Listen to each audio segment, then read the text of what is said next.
So my name is Abby Crabtree, and I am the new Director of Marketing and Communications for the College of Education.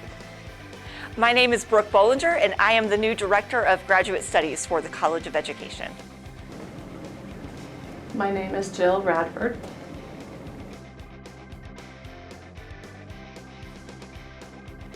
So my background originally was within student affairs. So I've worked in higher education for about 14 years.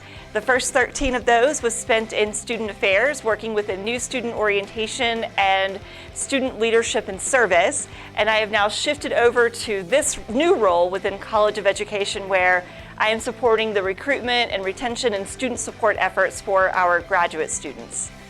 Yeah, so my background is in marketing and communications. I am actually an ISU alum. I graduated with my bachelor's in 2016, and then I started at ISU. I worked for the College of Technology, and then I moved over to College of Education in April of 2021. And then I also completed my master's degree this summer at ISU as well. So I am a Bengal through and through. My background is, I haven't decided my area of research yet. I'm still trying to figure out my area of research. But my background is deaf education. I really have a passion for deaf and hard of hearing students, for them to have equal access and full language acquisition throughout the educational system. And I'm really looking forward to developing that. That is my background. I taught in a deaf education classroom for over 10 years. And my heart is just really into working with the deaf students and making sure that they have equal access in their educational experience and their environment, and that's really important for me.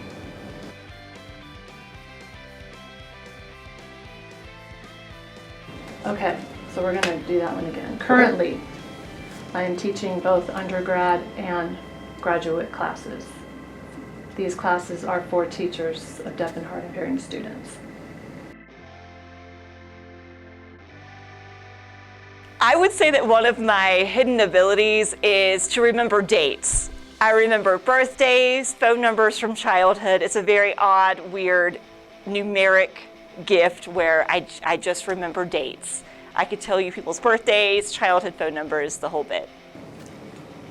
My hidden talent? You know the Disney movie, Little Mermaid? I am absolutely amazing, and I have it memorized, and I can sing and voice all of the characters throughout the whole entire movie. Not well, but I can. I have it memorized from beginning to end. One of my hidden talents is I am really good at puzzling. I got into puzzling during COVID and quarantine, and I am pretty novice at it, but I love putting puzzles together.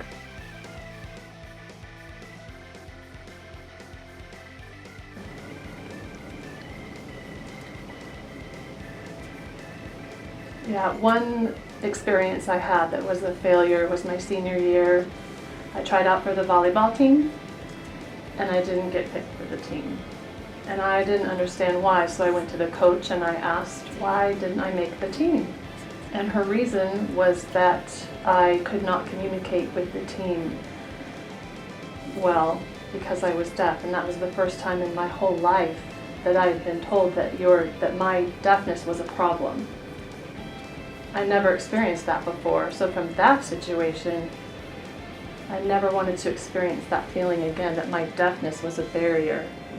Because deafness is not a barrier. Deafness is really a positive thing for me. It's who I am, it's my being. I can communicate, and other people should be willing to communicate with me.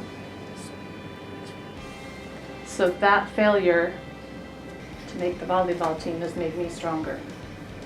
Yeah, so I have failed at so many things throughout my life, from, as early as in high school I played soccer and just failing games. One time I kicked a goal into our goal, which wasn't very good, and this was I'm talking playoff time, so we didn't end up going to state. So big failure back then, especially as a high school student, but just throughout my life, I failed relationships. I have failed job interviews, I have failed projects, and you never want to fail, of course, but that's how you're gonna learn, that's how you're gonna build your character, that's how you're gonna persevere, and that's, I feel like through my failures, that's where I've gotten to be where I am today, is by being humble about that, learning from my mistakes, and just accepting that that's a part of life. Yes, I would say that, like many students, I've been a graduate student myself before, and I would say that there were moments where the imposter syndrome kicked in, where I felt like I could not do it. In reality, with hard work, I could, and that is one of the reasons why I love the work that I do right now, because I am able to encourage other students through their moments of fear or anxiety or mistakes. We all make mistakes, and I'm thinking of my mistakes as a student where I procrastinated or I did not achieve the grade that I would have hoped for. But you rise above those moments, and so I'm excited that I get to sort of return the support now and help other students through those times. Oh my goodness, give me all the time travel. Huge Outlander fan, love Outlander. You can also find me watching any family dramas on NBC, so like This Is Us, things like that are just feel-good family dramas, time travel, Outlander, all of those. Yes, I am a TV junkie. I love anything from Marvel, so I love watching all the new Marvel movies. So Spider-Man No Way Home was amazing. But I also just got into watching Yellowstone and highly, highly recommend. As far as reading, I like romance novels. I haven't been able to read for a little bit, but the last book I read was Where the Crawdads Sing. If you're into kind of, it's not a Nicholas Sparks novel, but it's along that realm. If you like romance type feel-good books, that's a good one. I'm a certified doctor. Do you know why? Because I watch Grey's Anatomy. That's on my watch list. Also, I watch Anne with an E. Both of those. Yeah, I'm not really interested in any other shows on the watch list, but those two, I definitely go back to those and watch them. And you know, if you died, I know CT. Like if you're dying, and I know that I can send you to the CT, you know, to get your head scanned. Like a scan machine to check, to do CPR to make sure, to get the MRI or CPR. From my experience on Grey's Anatomy.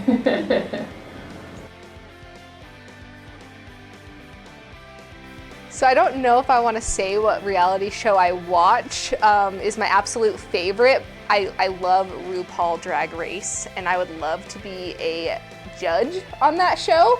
But as far as other reality shows, this isn't necessarily a reality show, but I love to watch it, Family Feud. I would love to be on that show, and I feel like me and my family would do really, really good. Honestly, I don't know very many reality TV shows. The only one I could come up with was Survivor, but there's no way I would ever want to be on Survivor. No, thank you. Oh my goodness, Amazing Race, hands down, for two reasons. Number one, I love travel, and so to be able to travel to different continents and countries would be epic and amazing. I also love navigation. I was that kid who studied maps, and so I always felt like I could do this. I could go on Amazing Race and really kick tail at navigating around the world. One of my upcoming trips, hopefully, is a trip to France. Having studied French through school, I'm really excited, hopefully in the very near future, to make a trip to France. That is on my top bucket list. So one of my items on my bucket list was to start a family, which I gave birth to my son this summer. He is almost 6 months old now, so I was able to check that off my list. But another item is I would love to go to New York. I've always wanted to travel to New York and see a Broadway play, and so me and my family were hoping to go there this Christmas, so this upcoming Christmas, and see all the lights and just experience New York, hopefully once COVID's calmed down. I would like to check off getting my PhD on my bucket list. I have an educational degree, but I really want to get my PhD. So I'm in the process now of applying to get my PhD so that I can start the program. So I'm going to apply to start. I'm applying for this summer in hopes of starting in the spring 2023 to get my doctorate.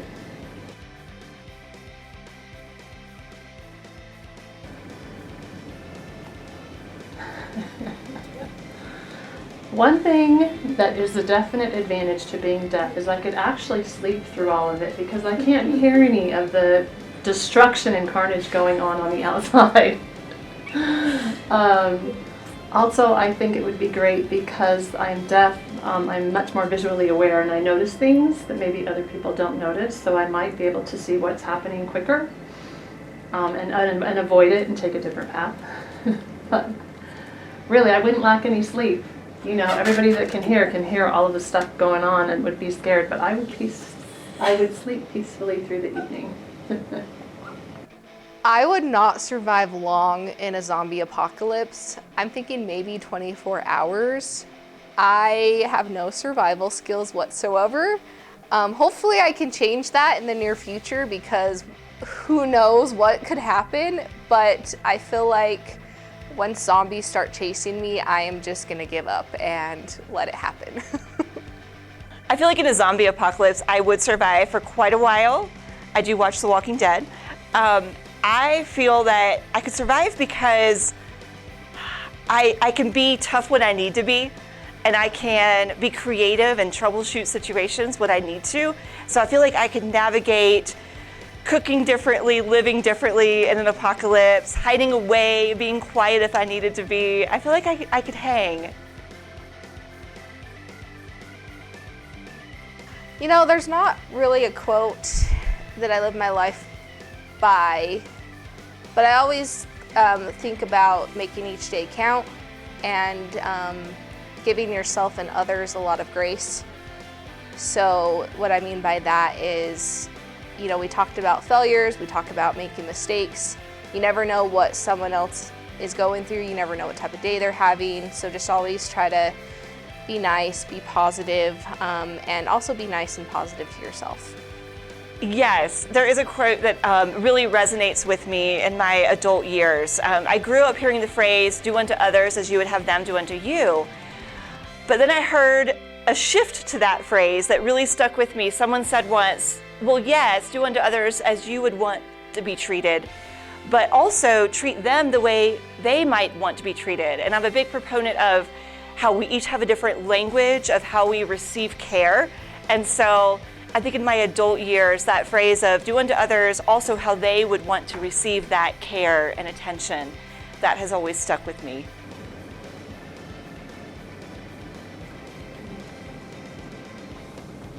What I follow, the person that I follow the most in life is an intelligent person, Yoda. And he says, do or do not, there is no try. So in your life, yeah, you can. Trying to do things is important, but the important thing is just doing it. If you're just trying, then you're not doing.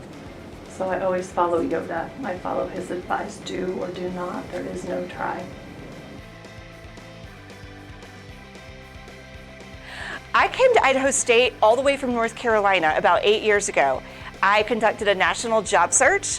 I had finished a graduate degree and I was ready for the next challenge, the next adventure. So I applied all over the country. I had never been to Idaho, but I was flown out to interview for my previous role at ISU. I really grew to very quickly loved the campus, the landscape around here in the Portneuf Valley, and had a couple of days to explore. And I remember thinking that if I didn't end up moving here, that I would have been so disappointed. As my life turned out, I was offered that position and I did move out a month later. And so That is what led me out here, was that previous role, and I've loved now being an Idahoan. I am now married here in Idaho. That's happened since I've moved here, and so I'm now officially an Idahoan and really loving the outdoor adventure, loving our campus and our community here. My husband and I were talking about where we grew up as children, and we have 5 children of our own, so we have moved to different areas, and we both grew up here in southeast Idaho. So my husband is from Rigby, and I'm from Blackfoot. So when we were trying to decide where we wanted to raise our kids and where we wanted to live, we were looking for opportunities online for work in this area, and we noticed that ISU was hiring for a sign language studies program, and I was so excited. So I applied, not really sure if I was going to get the job or not, and they hired me. So that was just an awesome opportunity for us to move back into the area that we grew up in and have our family grow up here. And what keeps us here is that the first year I was hired, other faculty members here at ISU had the same passion for deaf education. And we met on my first day here, and just wow, since that day we have just been working really hard to plan this program for success and to start the deaf education here at ISU. So we're just thrilled for this opportunity now. It's my dream job, and it's happening here at ISU. I'm thrilled and excited. Yes. So, like I mentioned, I am a graduate from ISU, and when I first started working at ISU, I really just needed a job. And I started at the College of Technology. I worked in marketing and recruitment, and I've been here for about 6 years now overall. And I feel like what's kept me at ISU is the people. I love our professors. They're dedicated, they're passionate about what they do and what they teach. I love our staff. They go above and beyond to help people out. But most importantly, I love our students. I love how hardworking they are. I love how passionate they are to pursue their education. And so that's one of my favorite parts of working at ISU, is getting to meet students, maybe seeing them from day one where they're very shy and timid and scared to start school, and then seeing them every step of the way until it's graduation day and they're crossing the stage and they have their diploma in hand, and it's just the best feeling in the world. So the people are definitely what keep me here at ISU, and I love what I do.